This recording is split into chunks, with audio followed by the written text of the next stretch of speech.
People like you with just a high school diploma are less likely to get their proposals through than college graduates like me. If you get it, then stay out of this project from now on. I was taken aback when my boss, a college graduate named Madison, claimed my proposal, which I had submitted after joining the company, as someone with only a high school diploma. Anyway, I will be in charge of this project. It has been decided. There's nothing I can do when it's been decided. I suppose a college graduate boss will surely manage somehow. Believing she also spoke German, I decided to support her. My name is Jack, a guy who joined a confectionery manufacturer straight out of high school and is working hard every day as a rookie in sales. Good morning. Morning, Jack. You're always so energetic. Jack, you are always early. Huh? It's only 8 o'clock. No way. It's only natural for me to come in before my seniors.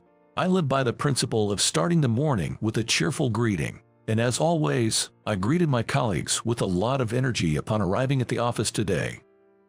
I've always been involved in sports, which has instilled in me a strong sense of hierarchy typical of athletic teams. I feel it's my duty to prepare things before my seniors arrive. So, even after I became a member of society, I thought it was only natural for me, the most junior member of the sales team, to be the first to arrive, unlock the office door, and turn on the computers for my seniors. The older folks often tell me, "You don't have to do that, you know," but it's like a habit that's become second nature to me. Perhaps because of this, my colleagues treat me well, and I've gradually started to see the results of my work. So right now, I'm really enjoying every day. Good morning, everyone. Jack, could you keep it down a bit? You're always so loud. I've told you this how many times? Sorry, Madison. I've always greeted people at this volume. It's a habit from way back, right? I suppose that's about all the brains someone with just a high school education has. With a heavy sigh, Madison settled into her seat. It seems she's in a foul mood this morning too. Ever since I joined the sales department, it's been like this just with me. Madison is an extremely capable person, the first woman to become a chief in our sales department. A graduate from a prestigious national university, she's tough on herself and others, but she handles everything with precision, and everyone expects she'll be the next department head. Of course, I think so too. After the morning meeting wrapped up, I was being schooled by my mentor, Bob, on various tasks. As the rookie I am, there's a limited number of things I can do, so I'm all about answering phones, giving cheerful greetings and responses. I'm determined to give it my all in what I can do while working every day. Then, just before the end of the shift at 5 p.m., Madison called out to me. Jack, could you make 50 copies of this printout? Staple them in sets of 10 to make the materials. Here's the sample. They're for the meeting tomorrow morning, so make sure you finish them today. Even a high school grad like you can handle this, right? Madison handed me the printouts, and I responded with a loud yes, I'll do my best, before dashing off to the copier. All right, take care. You too. While I was copying, Madison had left for the day. She's probably leaving early to prepare for tomorrow's meeting. I've heard that if management doesn't leave, it's tough for the rest to follow suit. As I pondered this, I finally finished copying. Then, I returned to my desk and dumped the huge pile of papers in front of me. Looking at this pile all over again, it's quite the load. Can I get through all of it? No, I've decided I will finish it today. With that determination in my heart, I grabbed the stapler and started putting together the materials. Almost immediately after I began, I heard, Jack, that's rough, I'll give you a hand. Me too, said Bob and Ken, offering to help. What? But you guys, it's already time to leave. I was thinking of heading out, but how can I leave when my adorable junior is working hard? No way I can go first. Yeah, and with all of us on it, we'll be done in no time. Bob and Ken, each with a stapler in hand, told me this. Are these guys angels or what? Moved by their kindness, I handed them some of the materials. The sound of staplers echoed through the sales department. "But Jack, you've caught Madison's eye, having to put up with this kind of harassment," Bob said. "Wait, is this harassment?"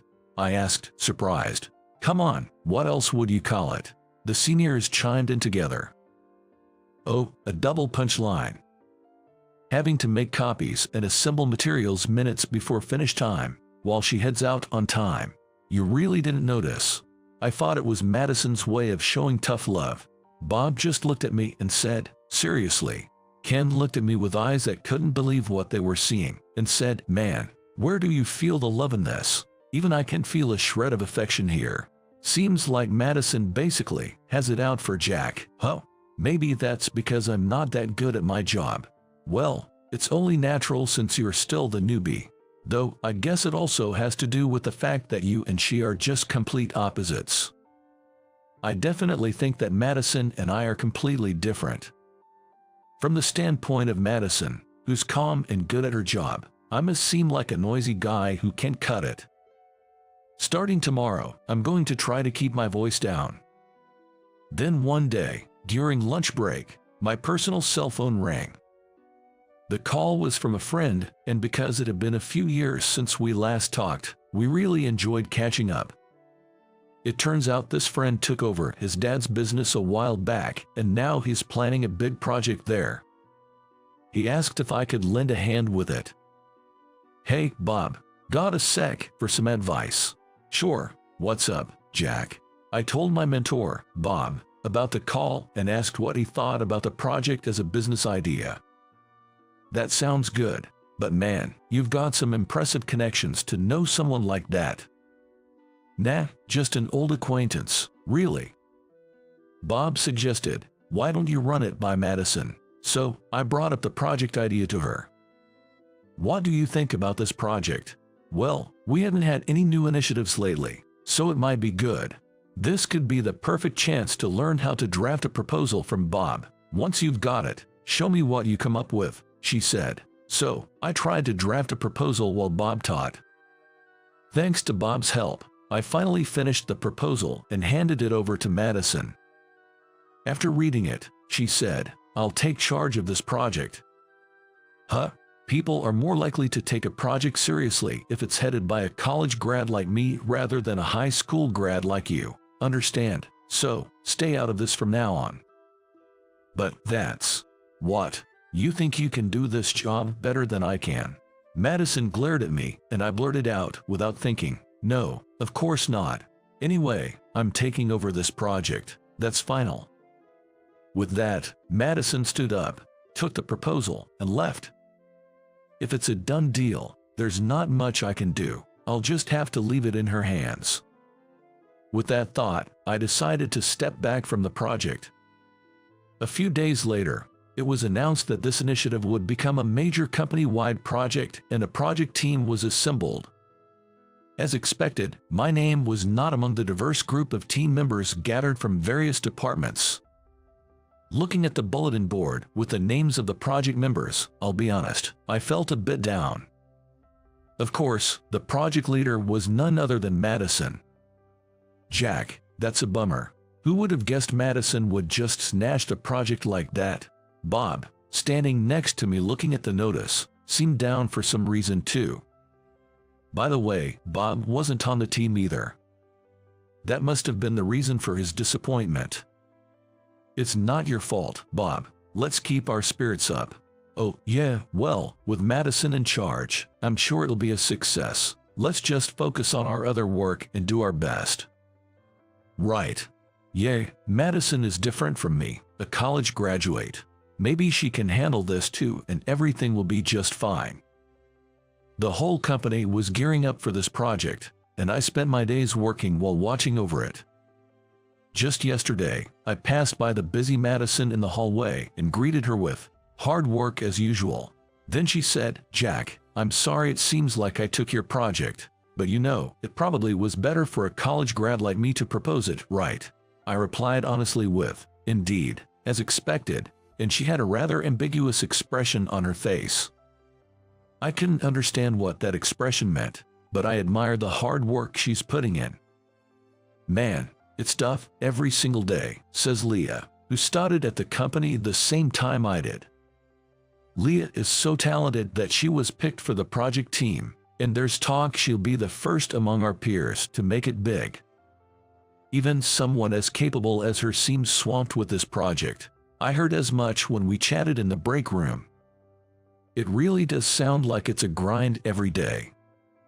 I have a meeting with folks from another company tomorrow, and I have to start preparing for it now.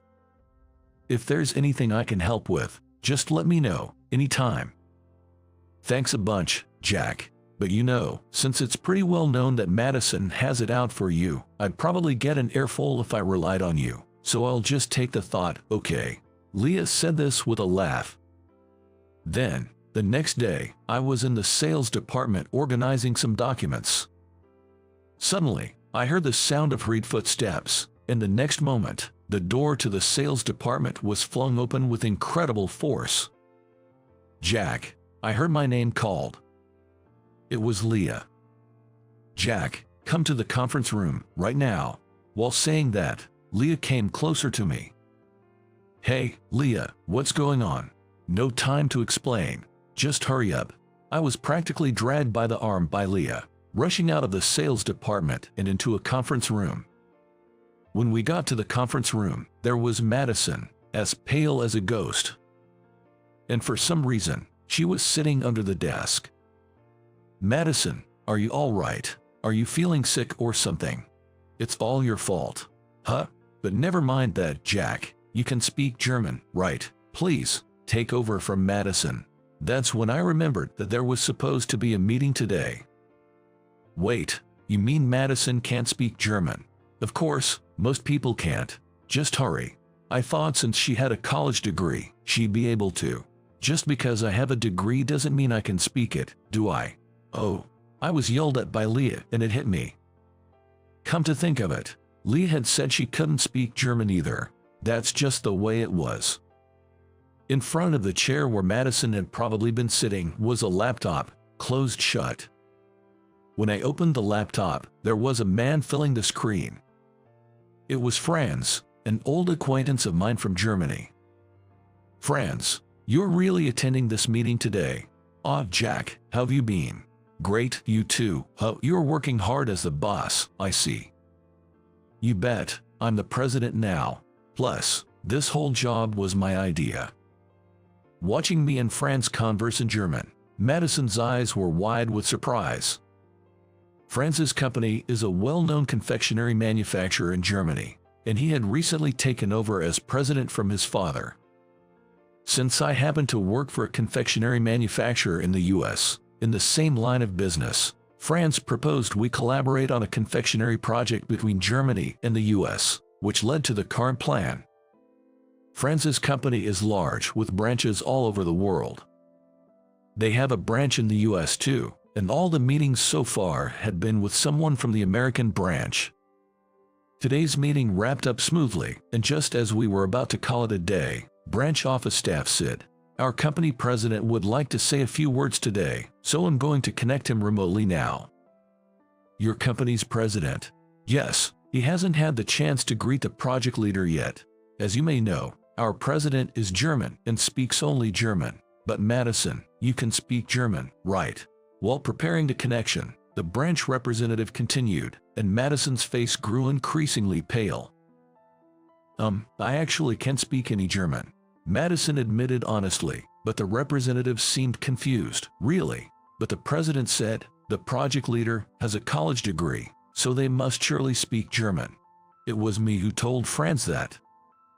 Unfortunately, the person from the American branch who could speak German had to step out suddenly due to an urgent phone call, leaving right as the remote connection was made. With no German skills, Madison found herself trapped and impulsively shut the laptop, crouching down on the spot. That's when Leah remembered that I could speak German and came to fetch me from the sales department. That's how we got here.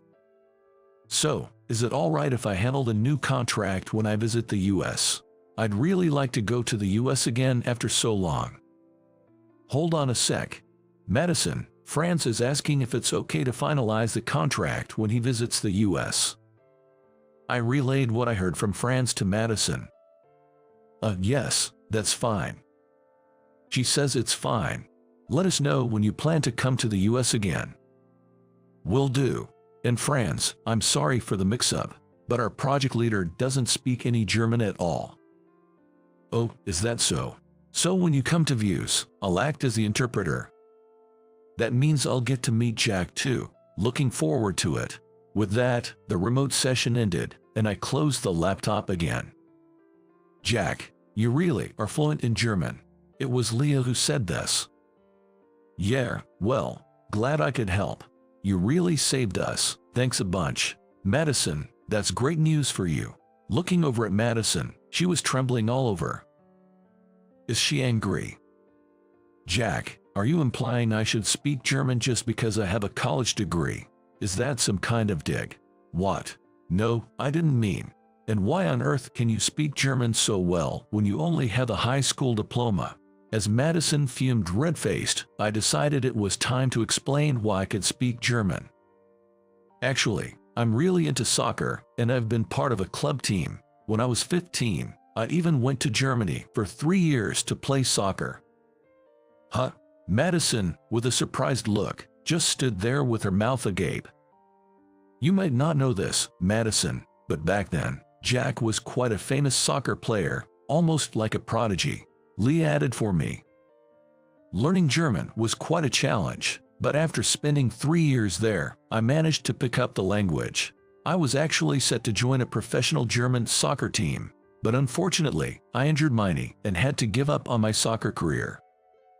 At that time, I was filled with nothing but despair, but I had to accept it as fate. In the end, I came back from Germany to the US, re-entered high school, graduated, and when I thought about what I loved next, I realized I enjoyed sweets both in the US and Germany, and that's why I joined this company.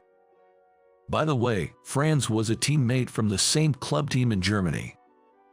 He used to play soccer professionally in Germany, but retired a few years back and is now a company president. If you're such an amazing soccer player and speak German, you should brag about it more. Well, it's not like I was hiding it, but unless you're into soccer, you wouldn't know, and I didn't feel the need to bring it up unless asked, I said with a laugh. Jack, I'm so sorry for before. Suddenly, Madison apologized. What? Why are you apologizing to me, Madison? I used to look down on you, thinking you were just a noisy high school grad. To be honest, I was just jealous of you. Jealous? You were jealous of me. I've always been bad at socializing and expressing my feelings. Jack, you are so genuine with your emotions and good at making friends. You were adored by everyone right from the start, and I was honestly envious. That's why I disliked you and said those sarcastic remarks and treated you the way I did. Madison, but I'm going to change my ways. You've really helped us out this time. Thank you so much. That was the moment when Madison showed me a smile for the first time. Ever since that day, Madison has changed her tune and started being kind to me. When I greet her, she says good morning back, and she's been showing me the ropes at work. She even said, you've got to brag more about speaking German, and she stopped giving me grief for only having a high school diploma. Bob and the others joked, Madison must have eaten something strange. A few weeks later, we went to the airport to welcome Franz, who had come to the US. Franz over here, Jack.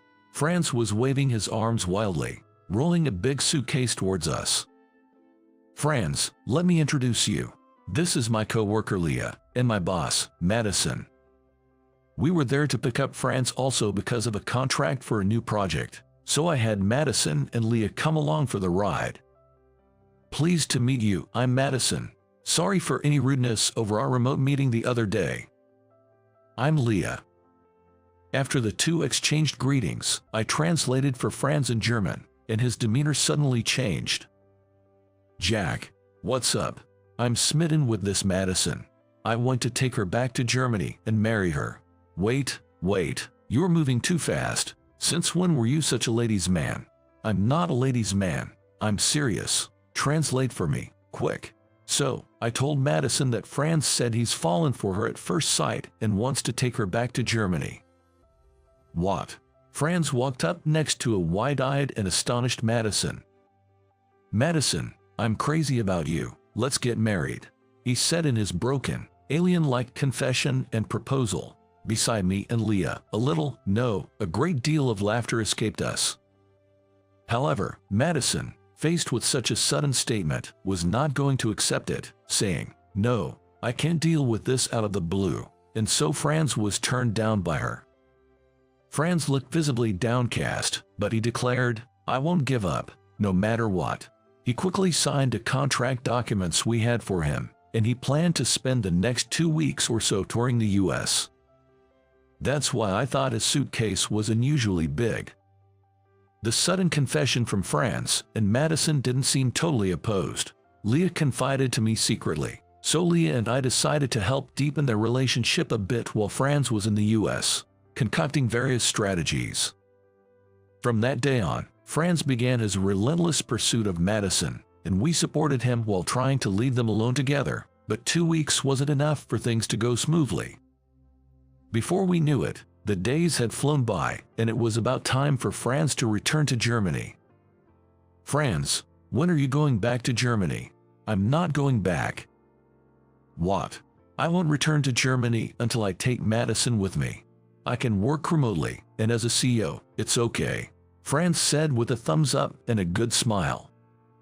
This guy, he's serious. Is this what the power of love can do to a person? "So, Jack, can I still count on your help?" "Sure thing. I'll stick with you through thick and thin." I made up my mind, told Leah, and decided to continue supporting Franz's vigorous pursuit of Madison. Every day, being whispered words of love and subjected to relentless pursuit, Madison apparently told Leah, "I never thought someone would fall for someone like me." Then, a month later, Madison finally gave in, and they got engaged. After the engagement with Franz, Madison went off to Germany to live. Consequently, she ended up resigning from our company. Who would have thought Madison would leave for marriage? All the employees were shocked, and it seemed Madison herself was surprised too. The next chief was decided to be Bob, but when Madison came to say her goodbyes, she told me, "Keep doing your best as you always have, and I believe you'll become a chief and eventually even a department head. Your positivity is your asset." Meanwhile, as we were devising strategies to bring Franz and Madison closer, I found myself working closely with Leah, and naturally, we became close. As things progressed, I started dating Leah, and I was feeling the joy of having a girlfriend. Everyone has their own unique strengths, and how you leverage them can change your life. I have the strength of always being positive and trying hard, and I believe that if I keep at it, people will recognize it someday. I swore to myself to keep working hard at my job, using my positivity as my weapon, just as Madison advised. See you later. Take care. Have a good day. Don't worry, I'll be back around 7 p.m. As I opened the front door, the dazzling morning sun greeted me. Turning around, my wife, dressed in an apron, was waving goodbye with a smile. It was the very image of the married life I had always dreamed of. I was so happy to see that dream come true. My name is Tyler. Things at work were going great.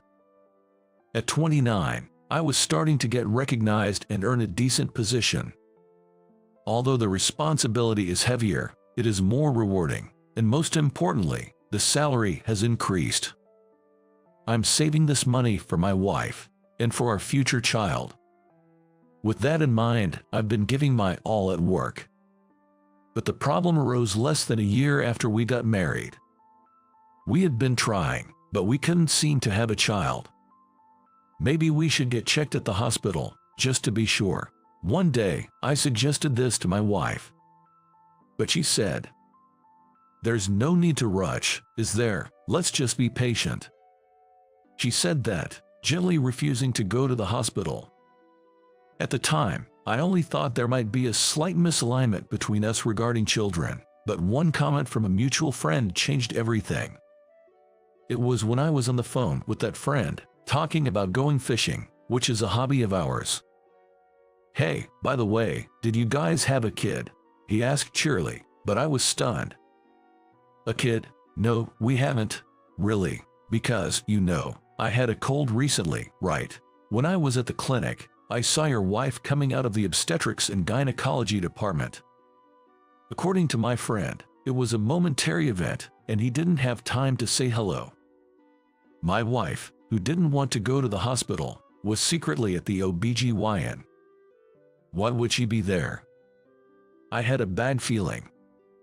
At least, I couldn't understand why she would go there without telling me. So after dinner, I told my wife we needed to talk and had her sit down.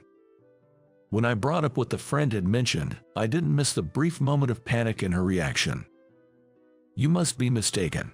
I haven't been to such a place." My wife looked me straight in the eye and said that. I left it at that for the moment, but remembering a line from a TV show, that a woman doesn't look away when she lies, only deepened my distrust. So, I decided to hire a detective. What came back was astonishing. The detective's report on my wife's whereabouts revealed that she kept changing hospitals and was still visiting the OBGYN. I asked the detective to check her financial activity, and we took a look at her bank account. There were large sums of money recently withdrawn. When I reported this to the detective, he looked grim. If that large sum of money was used at the gynecologist's, there's probably only one thing it could have been for. And what's that? An abortion. Hearing those words, I went completely blank. Why? How could this happen? I mumbled, but the detective mentioned something troubling. "Actually, it appears there's another man in the picture with your wife." I felt as if I had been hit over the head with a blunt object.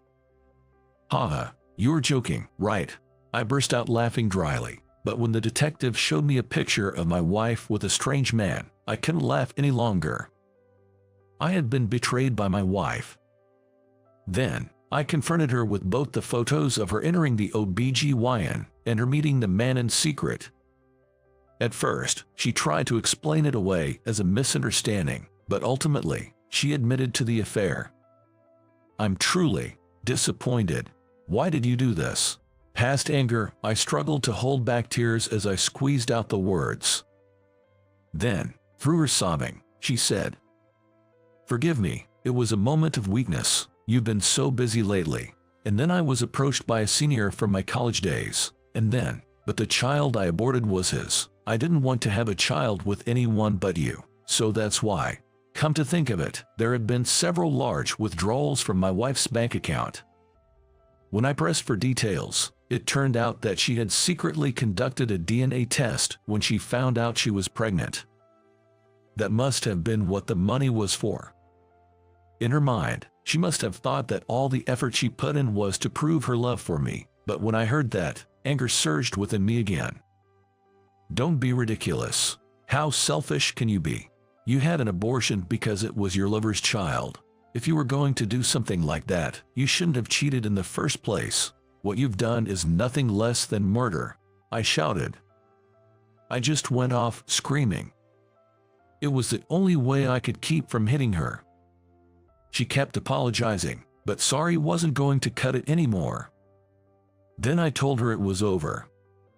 When I told my in-laws, they actually got down on their knees and apologized. They had contributed to our wedding and have been really good to us until now, so it was sad to say goodbye this way. Despite everything, I ended up demanding a hefty alimony from my wife's lover. I even informed his company about the affair, and later heard he got fired. And seems to be drowning in debt now. Serves him right, I thought, feeling a bit hollow, but the damage I suffered from this ordeal was beyond imagination. All I was left with was a bit of a bonus in the form of alimony. The happy everyday life with the wife and kids I loved was now a dream that would never come true again. After that, I just couldn't put my heart into my work anymore. I had managed because I had a family. I just couldn't keep the motivation going. My colleagues were somewhat understanding of my downheartedness due to my wife's infidelity, but it was clear they were troubled by my listless performance. Sensing this, I submitted my resignation.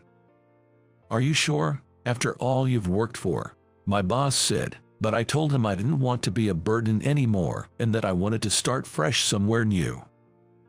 In the end, he accepted my resignation. "You'll make it anywhere. Keep your chin up," he said. My boss gave me a shout out. Honestly, I was close to tears. Having almost lost faith in people because of my wife's betrayal, his words made me feel like I could try again. Then, at 30, I switched jobs. Sure, the salary took a significant hit, and my seniors are all younger than me, but everyone was so kind that I slowly felt my smile return after feeling emotionless since the affair. Still, whenever female colleagues spoke to me, I couldn't help but wonder if they were lying, which became a bit of a worry for me. But even I found a new beginning. It was with Susan, the office clerk. She was 5 years older than me. Always smiling and incredibly smart, she was the go-to person for everyone. We started off just exchanging greetings, but one day, our overtime hours overlapped. That's when we began to chat more personally and discovered a shared passion for fishing, which brought us closer. But what really connected us was finding out that Susan, like me, was also divorced. "So, Susan, you were married too?" "Yes, it's been a year already." Coincidentally, the timing of her divorce was close to when my ex-wife and I split up. It was really the worst. I lost the kids to my ex-husband. He must have hired a good lawyer. Even though infidelity was the cause, Susan's expression was very regretful. "I get to see my kids once a month, but ever since then, I've felt all alone. Lost my husband and my children. Lost everything important all at once." "I get that. I understand how you feel. I had dreams too, you know. I wanted to have a kid to play catch with. I was in the baseball club in high school, not a strong team, but I was a regular. If my kid took an interest in baseball, I'd love to pass on the skills I learned. I've had that fantasy." "Your ex-wife was quite something. You've done well to bounce back. That's impressive." Susan gently patted my head as she said that. I was so surprised that my face felt like it was on fire. Maybe this is the confidence of someone older. Simple as it may seem, that moment sparked my interest in Susan. Even I, who had become distrustful of women, could believe the words of Susan, who shared a similar fate. So one day, I took a chance and confessed my feelings to her. And Susan, who said she could forget her loneliness when she was with me, accepted my feelings. We started dating, and before long, we were married. We'd definitely be happy. We promised each other that this time. But life, it just doesn't always work out the way you plan. It's been 3 years since I divorced my first wife. And it's almost a year since Susan and I got married. Lately, though, things between Susan and me haven't been so great. I got transferred to a new division and had to travel a lot for work, which seems to be bothering Susan. "You're not cheating, are you?" She kept asking me that, over and over. I guess the trauma from her previous husband has left her feeling insecure. But no matter how many times I've reassured her, she speaks as if it's a given that I would cheat, which has started to really irritate me. "Why don't you trust me?" I snapped. Because men cheat, don't they? What's that supposed to mean? If anything, it's women who are the cheaters. That made Susan burst into tears. Constantly checking and doubting each other. Our daily life had become anything but happy. Despite both of us having pasts where we've been betrayed and hurt, it's those very pasts that are now causing us to hurt each other. Caught in this negative spiral, both Susan and I were worn out. And with my long business trips piling up, we started talking less and less. Then, I was assigned another trip. Well, I'll be gone for about a week. Take care of the house, will you? Yeah, safe trip. Susan's face looked incredibly sad. Every time I'm away on a business trip, she must suspect I'm cheating on her. It's utterly baseless. If anything, it's Susan who might be having another man over at our house. I have that suspicion too. We were both exhausted. If we're just going to doubt each other, maybe it'd be better if we split up. While harboring such thoughts, I was working at my temporary assignment. A few days later, I had finished my day's work and was about to head to the hotel. Then, on my way, I found a park. A wave of nostalgia hit me. This was actually the place where I used to live with my ex-wife, and where we often came during our dates, holding hands. I used to ask her there, "Shall we play catch here with our kid?" She'd laugh and say it was too cramped for anything but a wiffle ball. I felt a lump in my throat. Despite being from an affair, there was no doubt a child in my wife's womb. That child had every right to live in this world. And yet, we took it away for adult reasons. Had it been born to different parents, its future could have been different. No, if I had known about it before my wife decided on the abortion, I could have stopped it, raised that child myself. Maybe then, I could have played catch with them, being called dad by them. I chuckled bitterly at the fantasy. There's no way I could be kind to a child from an affair. I already feel so torn up just knowing Susan meets with her ex's child. A mix of frustration and sorrow overwhelmed me at that moment. "Daddy," I heard a child's voice. It surely wasn't meant for me. But I turned around anyway. For some reason, I thought the voice was calling out to me. And there they were, a child and his mother. The kid I recognized from a photo. I believe his name was George. And the mother, of course, I knew. She was my wife, Susan. "Susan, what are you doing here?" I asked, and Susan looked just as surprised. "I thought we might bump into each other," Susan murmured, with a meaningful look. As it turned out, it was just a coincidence that today was the once-a-month day Susan and her child, George, were to meet. They had been to the aquarium, and on their way back, George wanted to play catch, so they stopped by this nearby park. That's so, but there's something else I'm curious about. I dropped my gaze. There was George, sticking close to me even though we had never met. He must have turned 5 this year.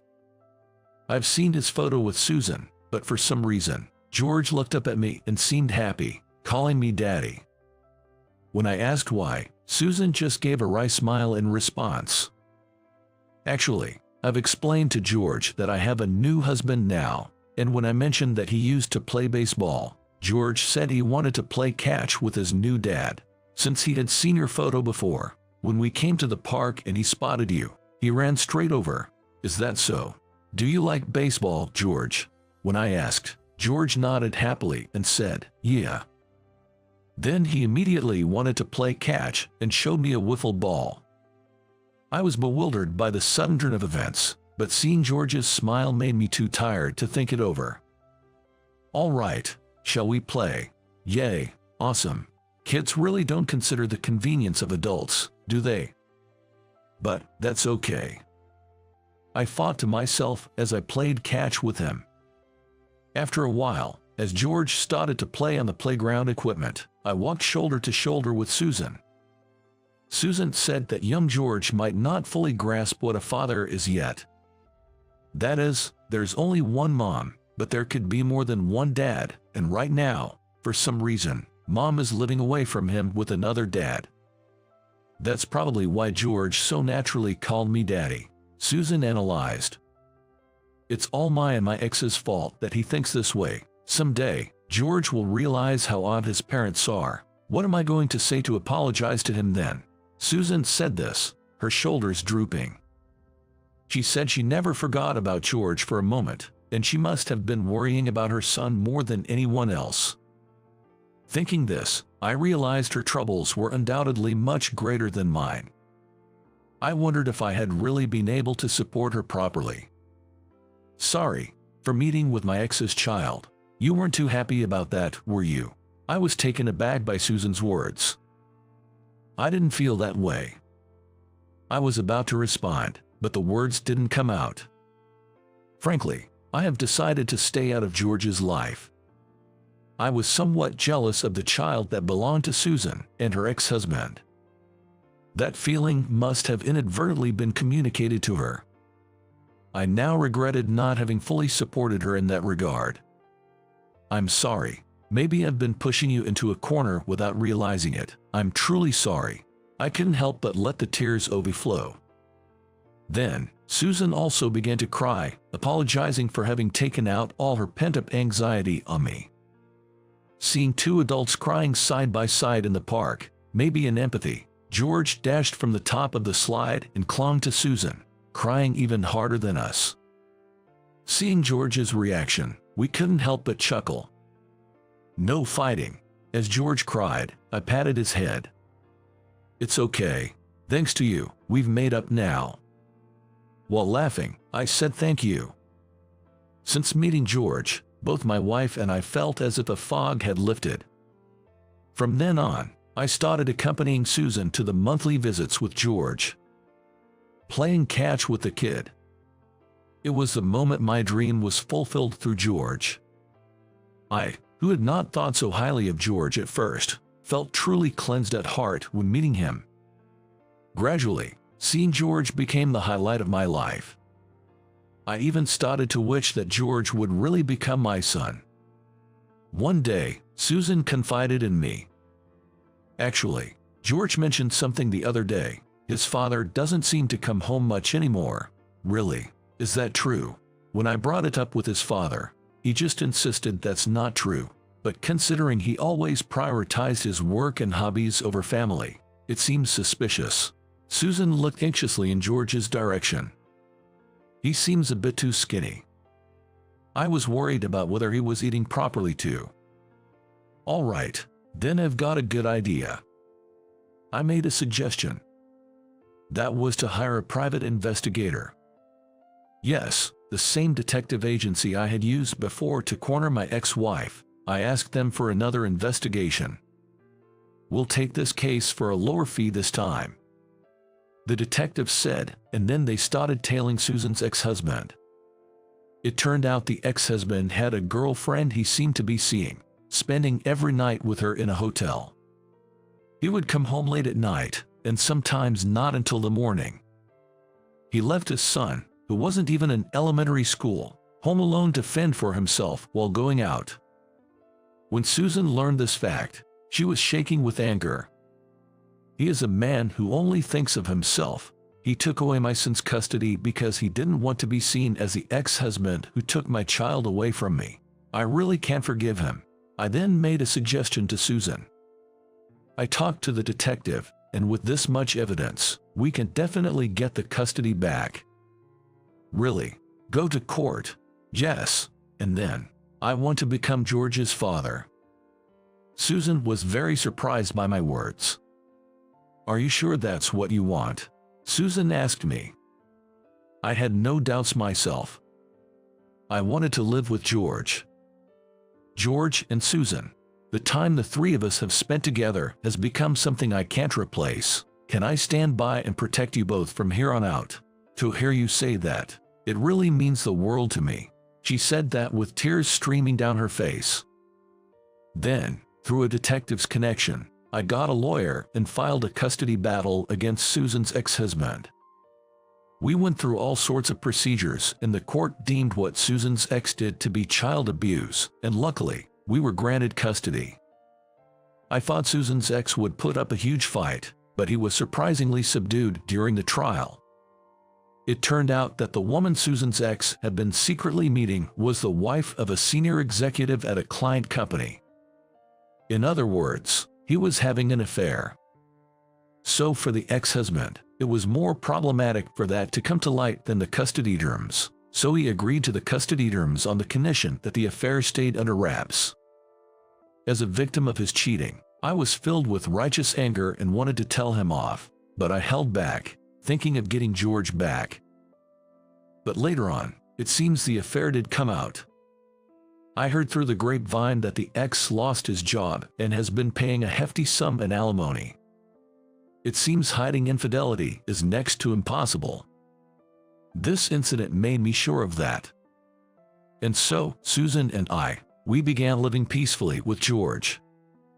George adapted to the new life quicker than I thought, which was a relief. Having a child changes a couple's life completely. We'll raise George properly. Susan and through this common goal, have become even more cooperative with each other. Both Susan and I have become able to trust people again, thanks undoubtedly to George. What happened to the dad who used to live with me? Sometimes he asks with such innocent eyes that I'm always at a loss for words.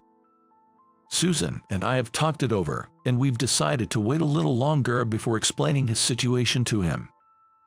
I feel guilty for unwittingly pushing George into a complex family environment, but one day, when he's grown up, I hope he can say that being raised in this home was truly the best for him. We are committed to protecting our son with all our might.